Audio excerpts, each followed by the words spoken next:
Olá! As doenças sexualmente transmissíveis estão entre as enfermidades mais comuns no mundo, afetando principalmente as mulheres e seus filhos. Então é sobre esse tema que nós vamos conversar hoje no programa Ulbra Conhecimento que está começando. Eu quero dar as boas-vindas às nossas convidadas.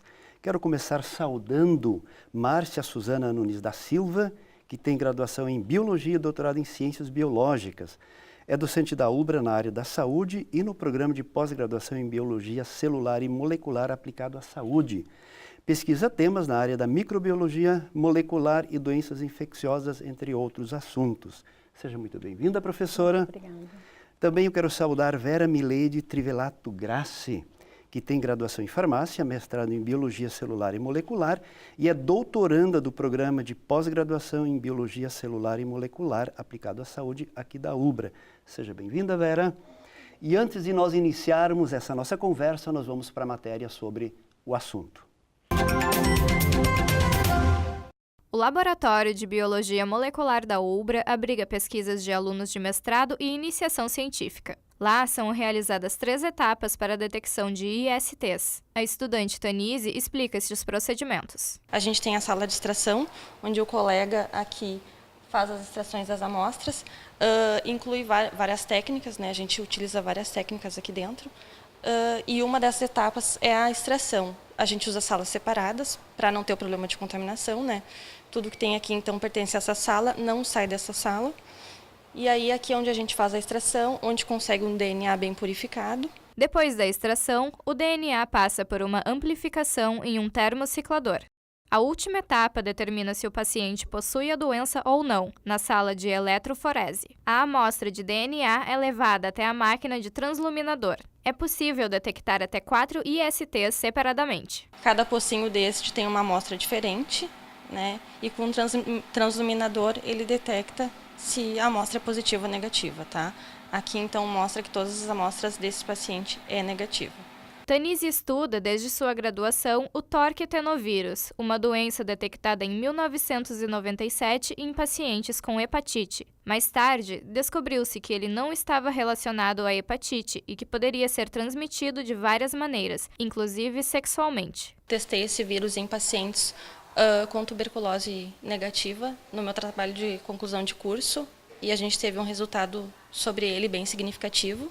E agora, no meu trabalho de mestrado, eu continuo nessa pesquisa com esse vírus, porém em outra população, né? Eu trabalho, então, com amostras de mulheres, são 126 mulheres, que são HIV positiva e HPV positiva, tá? São pacientes imunocomprometidos e aí a gente está testando o TTV nessas amostras dessas mulheres. Pesquisadores do laboratório estão desenvolvendo trabalhos para a detecção simultânea de 4 ISTs. Acompanhem ao longo do programa um pouco mais sobre estas pesquisas. Aspectos clínicos e epidemiológicos das doenças sexualmente transmissíveis é o tema do Ulbra Conhecimento dessa semana. Eu quero começar a nossa conversa perguntando para a professora Márcia. Do que trata de fato o projeto que você coordena, que trabalha com essa pesquisa sobre doenças sexualmente transmissíveis? Bom, a ideia do projeto é que a gente consiga desenvolver um teste molecular que tenha a capacidade de detectar um dos 4 principais agentes causadores das doenças sexualmente transmissíveis. Quais seriam esses 4, professor? O HPV, o papilomavírus humano, a clamídia trachomatis, a sífilis, a detecção do treponema pálido e a Neisseria gonorreia, causadora da gonorreia. Isso são todas doenças muito antigas já. São doenças antigas, mas que elas, vamos dizer assim, se tornaram emergentes ou pegaram uma força assim, maior com o advento da AIDS. Ah, pois é. Sim. São doenças antigas, mas como as pessoas não têm um certo conhecimento, vamos dizer assim, da gravidade, às vezes subestimam um pouco da doença. E um outro aspecto importante é que algumas delas são assintomáticas. Ou seja, não apresenta sintoma. Não apresenta E aí fica mais sintoma. difícil, né? Sim, daí ela não é detectada, não é diagnosticada e também não é tratada. E aí começa, então, o ciclo de transmissão, né? Não dá para interromper, então, a transmissão da doença no momento que não tem o diagnóstico e que não tem um tratamento eficaz. Porque geralmente as pessoas, quando têm alguma manifestação, é que vão ao médico. Vão procurar, exato. Né? E essas doenças, realmente, as infecções sexualmente transmissíveis, hoje assim chamadas, né? Elas são têm um índice bem elevado dessas doenças, tanto em homens quanto em mulheres. Vera, a partir daquilo que a professora Márcia coloca, existe alguma faixa etária mais suscetível diante dessas doenças sexualmente transmissíveis ou isso está diluído entre todas as idades? Estar susceptível, não. Mas existem muito, como eu falei, os jovens, a AIDS já não mata hoje.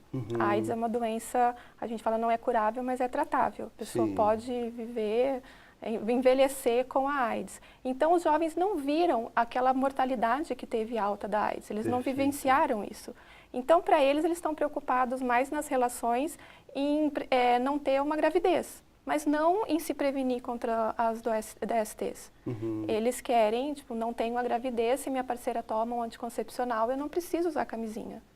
O que é um equívoco, né? Sim, o melhor meio de prevenir as DSTs é usando a camisinha. Perfeito. Mas os jovens não gostam, então eles deixam muito de lado. A faixa etária nossa, que a gente fala de uns 30 até os 50 anos, hoje, é a faixa que viu essa mortalidade da AIDS. Então, essa faixa se previne muito mais. Então, hoje a gente tem um número menor de DSTs nessa faixa. Já os mais idosos, também a gente tem um número elevado de aumento de HIV e das outras DSTs. E por que isso se dá? Também pela falta de cuidado e achar que, tipo, já não pego mais, já não tenho, tipo, já tenho uma imunidade contra aquilo ou alguma coisa assim. Eles, tipo, não acham que já estão livres daquilo, tipo, passaram aquela vida toda sem alguma coisa, usar, perfeito, então não precisam agora. E acham que e aí está acontecendo muito casos de HIV e as DSTs, como elas têm muitas que são assintomáticas, elas acabam aumentando o risco da transmissão do HIV. Então, se a pessoa tem uma DST, não sabe que tem, ela só está com um patógeno, com a bactéria ou com o vírus ali, essa bactéria normalmente quebra a barreira epitelial e isso facilita muito a transmissão do HIV. Então, a gente teve um aumento muito grande de DSTs nos últimos 10 anos. Olha só que coisa. Quer dizer que, de qualquer modo, precisa prevenir, ou seja, usar preservativo. E a outra questão coisa seria exame periódico? Sim, com certeza. Independente do sintoma. Exatamente. Né, eu acho que, geralmente, o que acontece? O sexo masculino, ele é um pouco resistente, e isso tem nas publicações. Aí a consulta.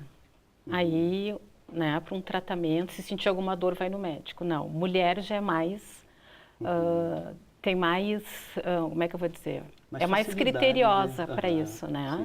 Tem alguma dor, algum incômodo, ela já vai para o médico.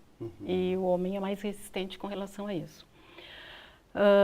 Então, exames periódicos, com certeza, né, são bem-vindos, vamos dizer assim, inclusive mulheres que estão grávidas. Especialmente, né? Com certeza, fazer o pré-natal direitinho e ver as doenças, porque senão a mãe vai transmitir por filho essas ISTs. Porque a responsabilidade aumenta, né? Além disso ter consequências no próprio corpo, acaba tendo consequências no ser que está em formação. Né? Com certeza. Então, assim, é uma questão de consciência, de responsabilidade, né, para todo mundo, para todas as faixas etárias, como a Vera falou. Porque em questão do HIV, o que acontece com os jovens? É como ela falou, eles não viveram, né, não vivenciaram o terror que foi, né, com relação ao vírus até ter o controle. Então, eles confundem um pouco que existe um tratamento para o HIV. Não é curável, mas ele está sob controle. Então, eles não se preocupam muito com isso, né? Se preocupam mais com a questão, então, de gestação, de uma gravidez, né, entre os adolescentes. Então, realmente é muito importante. Até porque, se não tem os sintomas, né, a pessoa, se não vai no médico, não fica sabendo que está com a doença. Então, o exame periódico, de repente, né? Sim. Acusa, a pessoa não sabe, não tem um sintoma, Sim, mas de repente perfeito. vai dar o resultado. Mas mesmo assim, Vera, a partir daquilo que a professora fala, existem pessoas que têm noção da enfermidade e mesmo assim acabam não se tratando. Sim, existe as duas coisas. Existem os que não sabem, né? E que as mulheres, a gente fala assim, tem mulheres que têm HIV e que têm filhos. Aí existem as duas coisas, as que têm o HIV, que estão fazendo tratamento, e aí sim resolvem engravidar, então elas já estão com a carga viral baixa e aí não vão transmitir isso para a criança. Sim. Mas existem as que ficam sabendo durante a gravidez, acham que não tem que tratar porque isso vai fazer mal para a criança, é o contrário, vai fazer muito mais, vai ficar muito pior se ele não tratar.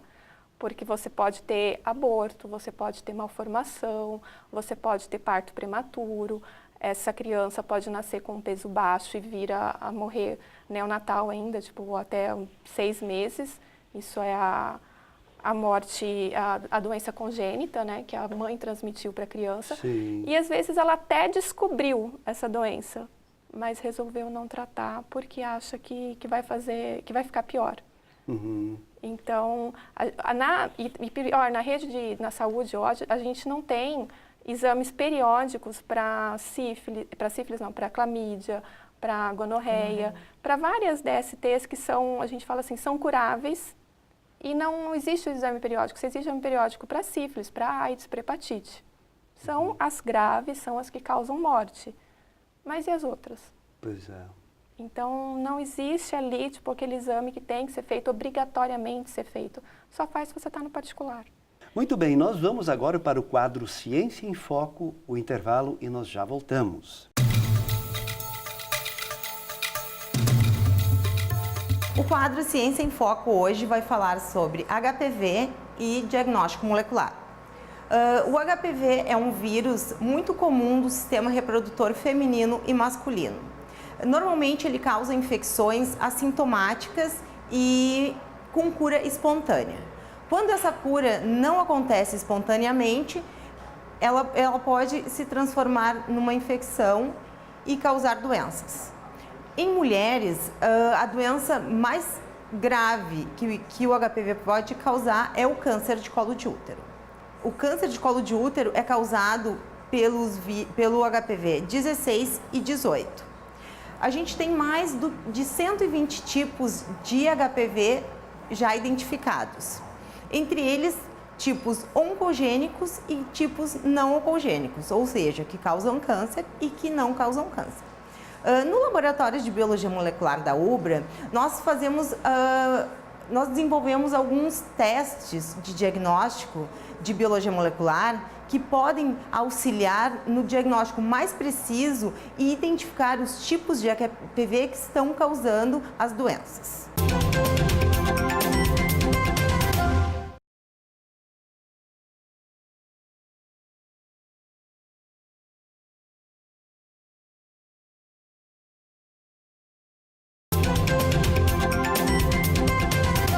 Aspectos clínicos e epidemiológicos das doenças sexualmente transmissíveis é o tema do UBRA Conhecimento desta semana. Temos como convidadas a professora Márcia Suzana Nunes da Silva e a doutoranda Vera Mileide Trivelato Grassi. Eu queria começar esse segundo bloco aprofundando um tema que a gente abordou anteriormente já, sobre o HIV, que hoje, digamos assim, tem um conjunto de medicamentos que pode manter a pessoa viva, não tem mais esse risco de morte como era bem no início. Mas isso significa também que isso tem efeitos colaterais. Com certeza. Quer dizer, não é a pessoa pensar, não dá nada, eu vou tomar um remedinho, depois está resolvido. Não é bem assim. Não, não é bem assim. Acho que principalmente os jovens têm que ter essa consciência, né, de que o HIV, vamos dizer assim, tem o tratamento, tem a medicação, mas não tem cura. Olha, e que o sistema... isso é importante, quer dizer, não tem cura. E Você vai ficar com esse sintoma para o resto da tua vida. Vai ficar com o sistema imunológico comprometido. Aham. E isso significa que ficam mais suscetíveis a ter infecções oportunistas e vão ter que se cuidar para o resto da vida. Então, assim, doenças graves, como é o caso do HIV, a sífilis que voltou, Pois né? é, Com sim. muita força, com índices altíssimos. Né? E tem a sífilis congênita também, que é bastante O preocupante. que é isso, professor? Né? Explica para nós. Sífilis congênita. É a sífilis que é passada, né, durante a gravidez, Olha só. que vai para o feto. Sim, Né? Então, às vezes, a mãe não chega, né, a ter o parto, ou se tem, depois essa criança vai ter problemas. isso se torna uma situação extremamente complicada. Mas também tem tratamento. Se a mãe descobrir está grávida, que ela tem alguma doença infecciosa e tal, ela pode fazer esse tratamento para proteger a criança. Sim, durante o pré-natal, se descobre alguma dessas DSTs curáveis, tipo a sífilis, a gonorreia, elas são curáveis. Então, se você descobre durante o pré-natal, você vai tratar a mãe, você não tem chance praticamente nenhuma de transmitir para essa criança. O problema são as mães que não fazem o pré-natal, ou que chegam para fazer algum exame, o primeiro exame de sífilis é feito no pré-parto. Olha Na hora só. que ela já chega ali no hospital, você não tem como ter tratado essa mãe antes. Então, você vai ter que tratar ela pós-parto e tem que tratar a criança para ver se ela não tem algum problema. Isso você já não teve, né? Sim. Então, isso no caso das curáveis. Para sífilis, para o HIV, que não é curável, a gente, se ela descobre antes, ela é tratada. A chance de transmissão é muito baixa, é menos de 2%. Agora, se ela não descobre, ou se, como esse exame de sífilis ou exame de HIV é feito no pré-parto, você tem que tratar essa criança e, tipo, deixar, ver se isso vai adiantar, né? Fala assim, que é rezar para ver se ela não pegou alguma coisa. Sim. Professora, eu queria aprofundar uma questão. É claro que o vírus do HIV, ele torna a pessoa mais suscetível de infecção de outras doenças sexualmente transmissíveis. Mas não necessariamente as pessoas que têm alguma doença sexualmente transmissível precisam ter o vírus do HIV. Quer dizer, tem pessoas que não têm o vírus, que também têm a doença e acabam propagando. Exatamente. Então, não tem essa associação assim, olha, se tem, claro, está com HIV, é mais fácil, né? É suscetível. Sim. Mas também o fato de ter uma DST, uma IST única, também favorece o aparecimento do HIV. Ah, olha só. Né? Porque são infecções sexualmente transmissíveis e que vai estar alterando a barreira epitelial, né, da célula, e isso, então, torna mais suscetível uma coisa e outra. Tanto tendo HIV para ter uma IST, ou como está tendo uma IST e poder adquirir o HIV. Porque aí a gente também vai entrar numa outra área, que é uma questão de própria civilidade do sujeito, de se cuidar. Porque também tem pessoas que sabem que tem alguma infecção transmissível, mesmo assim elas continuam mantendo relações sexuais, enfim, sem o cuidado necessário. As pessoas no início, naquele boom do HIV, né, na fase mais crítica, as pessoas que contraíram o vírus e que recebiam esse resultado como positivo ficavam assim meio que revoltados e realmente tentavam ter relações sem prevenção e passando adiante. Né? Muitos casos já aconteceu assim. Né? Alguns relatos de que, eu estou com o vírus, também vou passar, ou eu vou morrer, algo desse tipo, assim, né? Uma revolta mais interna, aquela falta de, vamos dizer assim, de comprometimento com, né, com as pessoas, de responsabilidade com os outros. Pois é, isso me faz pensar agora na relação par, né? Que pela nossa moralidade da cultura religiosa, a questão é porque a traição e tal, né? Mas essa dimensão hoje é totalmente diferente, quer dizer, independente disso, é uma questão de preservação de vida, preservação de saúde, de você cuidar com aquelas pessoas que estão convivendo com você. Quer dizer, adquire uma dimensão muito mais importante ainda, essa questão que a gente comentou antes, da prevenção. Porque tem... o que a gente tem? Numa linha do tempo, né, a gente tem muita evolução com relação a diagnósticos, a tratamento, né, do que era muitos anos atrás, do que a gente tem hoje. Então, por exemplo, pacientes que receberam transfusão de sangue há alguns anos atrás, né, onde a bolsa de sangue não passava por uma triagem, por alguns testes, as doenças iam sendo passadas. E algumas, por ser assintomáticas, né, não é o foco aqui, mas eu vou dizer da hepatite C, né, assintomática, que pode ficar 20, 30, até 40 anos sem sintomas numa olha pessoa. só. Então, tem muitas pessoas que receberam transfusão há muitos anos atrás e que hoje estão aparecendo com a doença. Que coisa incrível. Né? E aí, no momento em que elas vão fazer a doação de sangue, é que elas descobrem, muitas vezes, que estão com o vírus da hepatite. Muita gente acaba indo doar sangue, tipo assim, jovens, porque fizeram um sexo desprevenido e aí requerem saber se tem alguma coisa. Eles têm vergonha de ir num posto de saúde para fazer os exames e vão doar sangue. Ou fizeram um piercing, uma tatuagem, Sim. em lugares que não eram muito seguros. Olha só. Né? Então, tudo isso ficou muito mais assim, criterioso, os cuidados de biossegurança, quando veio o advento da AIDS. Aí a coisa, né, realmente alertou a saúde pública como um todo, em todas as áreas do conhecimento, né, em todas as profissões, o cuidado né, com isso. E não só com HIV, com outras doenças também. A gente tem doenças outras que são né, sexualmente transmissíveis, como é o caso do HPV, que é o grande causador de câncer de colo de útero. Olha só. Que tem grandes campanhas aí, que agora tem né, a vacina de um tempo para cá. Sim. Só que é importante assim, as pessoas terem a ideia com relação, vamos falar com relação à vacina, né, que o HPV então tem a vacina, que elas façam a vacina completa. As doses que são exigidas. Porque a vacina é mais que uma dose, é Exatamente. Isso, né? Então, assim, o que os dados do Ministério da Saúde, o que eles mostraram? Que quando iniciou a vacinação, foram quase 8 milhões de adolescentes. Na primeira fase. Na primeira fase, na primeira dose. Sim. Né? Chegou a 79,3%, alguma coisa assim. Quase 80%. Né, das jovens foram vacinadas. Agora, na segunda dose, eles tiveram 48%. Olha só. Então, assim, só vai estar com a prevenção se tiver as duas doses. Sim. Então, não adianta fazer a primeira e não fazer a segunda. Então, quase que 50%, se a gente assim, né, arredondar esse número, 50% fizeram a segunda dose. Os outros 50% ainda não fizeram. E aí, a primeira é inócua. Aí não fez, né? Não tem o efeito desejado. Exato, não fez completo. Nós vamos agora para o recado final das nossas convidadas, professora Márcia Suzana Nunes da Silva. Qual é o seu recado final?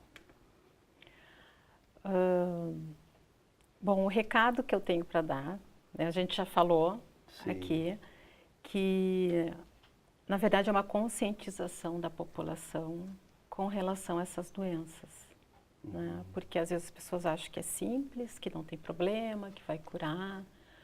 Por exemplo, até uma infecção urinária pode levar à morte. Olha só. E às vezes as pessoas dizem, é só uma infecção urinária, não tem problema. Ou se automedicar, né? Já tive uma vez, já tomei tal remédio, já usei tal pomada. Então, eu acho que esse recado, né, é importante de conscientização, tanto dos jovens quanto dos adultos, para ajudar na prevenção. E o projeto que a gente está desenvolvendo é um projeto bastante amplo. Né? Inclusive a Vera ela já fez o mestrado dela com uma parte desse projeto. Olha só, que legal isso aí. E agora ela vai continuar fazendo o doutorado nessa mesma pesquisa. Nessa pesquisa molecular para desenvolver um teste que a gente possa oferecer daqui a pouco para a população. Sim. Uma detecção simultânea de mais de um micro-organismo causador da doença. Olha só. Né? Porque o que o laboratório, o que a saúde pública precisa? De métodos rápidos, que são simples e que são custo-efetivos, assim, né? Que tem um baixo custo. Sim, sim. Então, e tem alguns testes, tem algumas doenças que realmente só os testes tradicionais, os sorológicos, não dão conta, assim, de dar o resultado adequado. Né? Então, muitas vezes a pessoa ela é assintomática e pode o teste dar negativo. Ou ela ter os sintomas e o teste, né, dar negativo.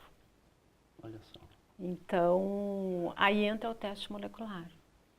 A vantagem de usar um teste molecular, né? Porque o teste molecular, ele vai trabalhar com ferramentas que dão condições de analisar o material genômico do micro-organismo.